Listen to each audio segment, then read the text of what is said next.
नमस्कार। जीके के इस सीरीज में एग्जाम में आए सभी संभावित प्रश्नों को देखेंगे जो ल्यूसेंट से संबंधित है। आप इसे ऑडियो के माध्यम से भी सुनकर याद कर सकते हैं। तो चलिए शुरू करते हैं। जानते हैं भारतीय इतिहास से सामान्य परिचय का चैप्टर। पहला क्वेश्चन है, इतिहास के तहत अध्ययन किया जाता है। तो इतिहास के तहत हम किस चीज का अध्ययन करते हैं? तो हम करते हैं अतीत का, यानी बीते हुए बातों का। ठीक है। प्रथम यूनानी इतिहासकार कौन था? तो वह था हेरोडोटस। ठीक है, हेरोडोटस। निम्नलिखित में से किसने स्पष्टतया कहा है कि इतिहास के समस्त निष्कर्ष युक्ति संगत साक्ष्यों पर आधारित होते हैं? तो वह आपका हो जाएगा मेगास्थनीज।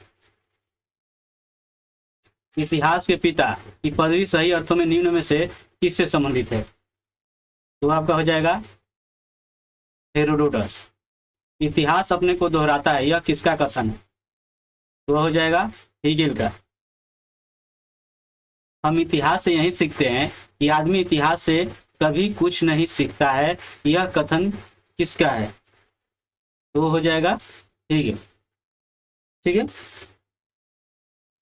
किसका कथन है कि समस्त इतिहास वर्ग संघर्ष का इतिहास है? तो आपका हो जाएगा कार्ल मार्क्स। निम्नलिखित में से कौन सा एक इतिहास के विषय में मार्क्स के दृष्टिकोण का संक्षिप्त वर्णन करता है? तो आपका हो जाएगा इतिहास शोषक और शोषित वर्गों के बीच संघर्ष का सिलसिला है। तो बी हो जाएगा। ठीक है। चलिए अगला देखते हैं। निम्नलिखित में से किसने द्वंद्वात्मक भौतिकवाद के सिद्धांत का प्रतिपादन किया था? ये आपका हो जाएगा मार्क्स, यानी कार्ल मार्क्स। ठीक है। कार्ल मार्क्स ने वर्ग संघर्ष की प्रक्रिया को निम्नलिखित में से किस सिद्धांत की मदद से समझाया है? ये हो जाएगा द्वंद्वात्मक भौतिकवाद। इतिहास विगत की राजनीति है, यह किसका कथन है? तो वह है सीले का। ठीक है। चलिए यहां पर सूची दिया गया है, 1 को 2 से मिलाना है। ठीक है। तो देखिए ओक्सा, ये ओक्सा जो है किससे रिलेटेड है?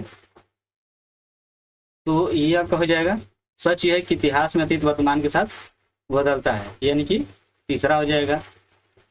ठीक है। फिर आपका बी है ट्रेवेलियन, ये किससे संबंधित है? तो वो आपका हो जाएगा इतिहास का महत्व वैज्ञानिक नहीं है। कर्लिंगवुड, ये आपका हो जाएगा संपूर्ण इतिहास विचारों का इतिहास है। ठीक है। बीवरी, तो ये आपका दूसरा हो जाएगा। ठीक है, यानी 3 4 1 2 किसमें है? तो ये आपका ए। ठीक। चलिए किस इतिहास दर्शन शास्त्री ने कहा था कि समस्त इतिहास समकालीन इतिहास है? तो वो आपका होगा बेनेडिटो क्रोचे। इतिहास वर्तमान एवं अतीत के बीच अंतहीन वार्ता है, यह किसने कहा था? ये कहा गया था E.H. कार के द्वारा। ठीक है। तिथियों के साथ प्रयुक्त होने वाला BC किसका संक्षिप्त अक्षर है? तो किसका है? तो वो हो जाएगा बिफोर क्राइस्ट, यानी कि ईसा के जन्म से पहले।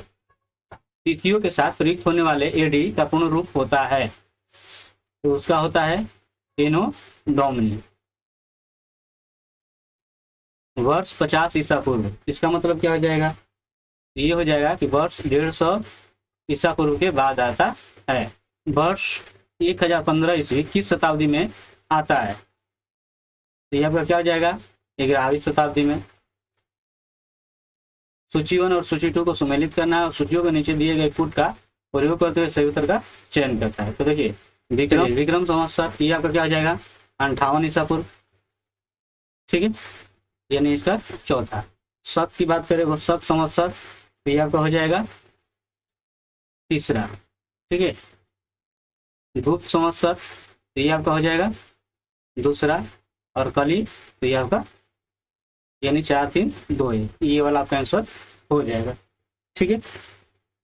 चलिए विक्रम संवत्सर प्रारंभ हुआ देखिए उसी ऊपर वाला जो दिया गया उसी से संबंधित है, ठीक है। तो ये आपका हो जाएगा 58 ईसा पूर्व। शक संवत का प्रारंभ किस सम्राट के शासनकाल में 78 ईस्वी में हुआ था? तो ये आपका हुआ था तनिष्क, ठीक है। भारत का राष्ट्रीय पंचांग किस संवत पर आधारित है? तो आपका है शक संवत, ठीक है। गुप्त संवत को प्रारंभ करने का श्रेय किसे दिया जाता है? ये हो जाएगा चंद्रगुप्त प्रथम। चंद्रगुप्त प्रथम ने गुप्त संवत का प्रारंभ किस उपलक्ष्य में किया? तो ये किया गया था अपने राज्यारोहण के स्मारक के रूप में। निम्न कथनों पर विचार कीजिए तथा नीचे दिए गए कूट का सही उत्तर चुनिए। तो देखते हैं। विक्रम संवत 58 ईसा पूर्व से आरंभ हुआ, तो ये सही है, ठीक है। शक संवत 78 से आरंभ हुआ, ये भी सही है। गुप्त संवत सन 319 से आरंभ हुआ, चलिए यही सही है। और ये भारत मुसलमान शासन युग, ये गलत है, तो आपका आंसर हो जाएगा सी, ठीक है। हर्षवर्धन ने 606 ईस्वी में हर्ष संवत की स्थापना किस उपलक्ष्य में की थी? तो ये आपका हो जाएगा अपने राज्यारोहण के उपलक्ष्य में। निम्नलिखित में से वह कौन सा संवत है जो कलचुरियों द्वारा प्रयुक्त किए जाने के कारण कलचुरी संवत भी कहलाता है? तो त्रैकुटक संवत। चालुक्य विक्रम संवत का प्रचलन किसने किया? तो ये किया गया था विक्रमादित्य छठवें, ठीक है, छठवें, ठीक है। चलिए, निम्नलिखित में से किसके एक नए संवत चलाने का यश प्राप्त है? तो वह आपका हो जाएगा लक्ष्मण सेन। निम्नलिखित में से कौन सा वर्ष दिसंबर 2009 में शक संवत का वर्ष होगा? तो हो जाएगा 1931, ठीक है।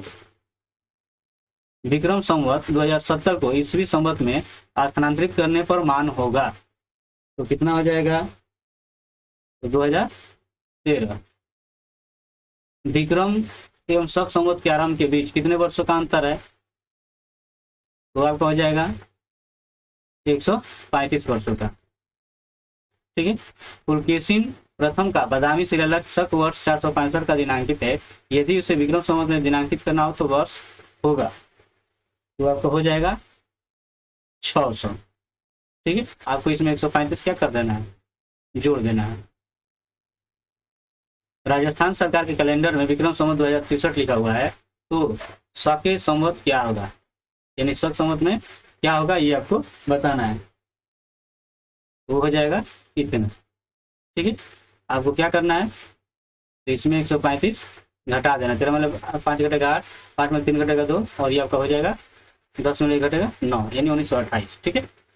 पुरातत्व में अस्तर विन्यास पद्धति निम्नलिखित में से किसके समझने के लिए प्रयुक्त की जाती है? तो आपका हो जाएगा भौतिक अवशेष के क्रमिक निक्षेप को। कार्बन 14 तिथि निर्धारण पद्धति का विकास किसने किया? ये किया गया था विलर्ड लेवी के द्वारा, ठीक है। काष्ठ अस्थि और संघ के पुरातत्वीय नमूनों का काल निर्धारण करने के लिए निम्नलिखित में से कौन सा अपनाया जाता है? तो अपनाया जाता है कार्बन 14। कार्बन डेटिंग निम्न की आयु निर्धारण हेतु प्रयुक्त होती है, तो किसकी हो जाएगा? जीवाश्म का। प्राग इतिहास का अंत एवं इतिहास का आरंभ कब माना जाता है? जब मानव ने लिखना सीखा, ठीक है। भारत के संदर्भ में ऐतिहासिक काल का आरंभ कब से माना जाता है? तो हो जाएगा 600 ईसा पूर्व। सिंधु सभ्यता को आद्य ऐतिहासिक सभ्यता कहा जाता है क्योंकि इसमें यह प्रमाण मिला है किस चीज का? लेखन का। शक संवत पर आधारित राष्ट्रीय पंचांग का एक चैत्र ग्रेगोरियन कैलेंडर की निम्नलिखित तिथियों में से एक के तदनुरूप है, तो हो जाएगा 22 मार्च अथवा 21 मार्च, ठीक है। किसने इतिहास को प्राचीन, मध्यकालीन और आधुनिक 3 भागों में बांटकर देखने का रिवाज चलाया? तो वो चलाया गया था, वो किसके द्वारा चलाया गया था? तो आपका हो जाएगा सेलेरियस। ठीक है।